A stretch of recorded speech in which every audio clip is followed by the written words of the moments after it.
Working in Agriculture by Victoria, Gigi, and Ellen.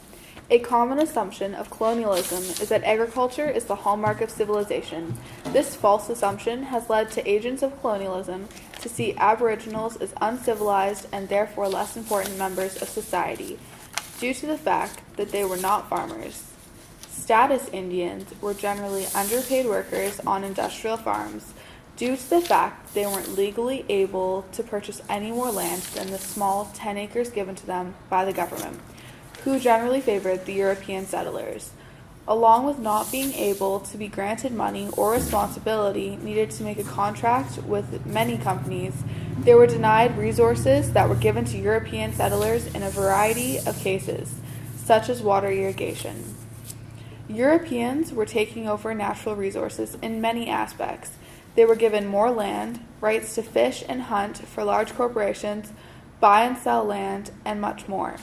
First Nations were very involved and made up the majority of the labor force in most commercial farms, which was much more rewarding financially compared to subsistence farming, which is farming to provide food for one's own family. Yes, this worked well, but there was much more stronger rewards tying to being a laborer. One example being that most commercial farms had seasonal work, which meant that Aboriginals working there still had much of their year to spend doing their traditional seasonal activities. One of the biggest industries and a great example of commercial farming would be hop farms. Hop plants have berries which were commonly and still very known to be an ingredient in alcoholic beverages, such as beer. The hop industry was one of the first enterprises that hired large numbers of Aboriginals for seasonal work, generally starting in late August to early September. Some of the larger hop plantations required hundreds of workers at once. Many of these plantations were based in western Washington, the Fraser Valley, the Okanagan Valley, and depended on First Nations workers in the 1870s to the 1940s as laborers, until 1950 when machines and technology replaced many of them.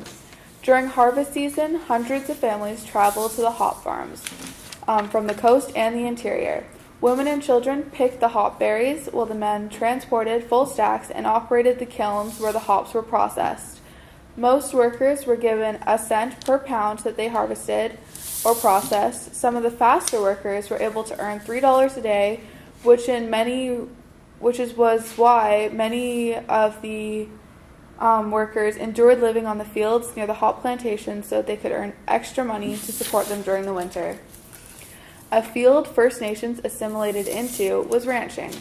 The idea of cattle ranching came into the interior of British Columbia from the United States in the 1800s, around the time of the Cariboo Gold Rush, and soon after, ranching next became established in the Okanagan Valley, the Nicola Valley, the Cariboo Valley, and the Chilcotin Country.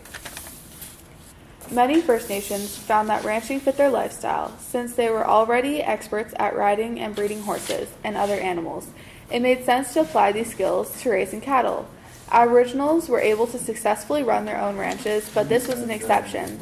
In Peace River, the first ranches were owned by the Thomas family, who were of the Iroquois and Métis descent.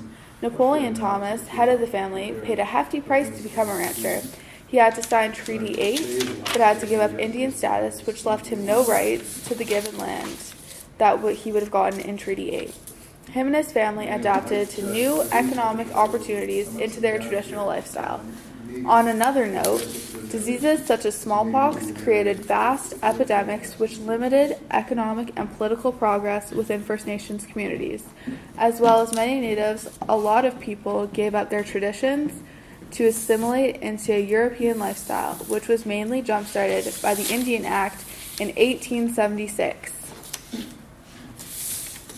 Thanks for watching.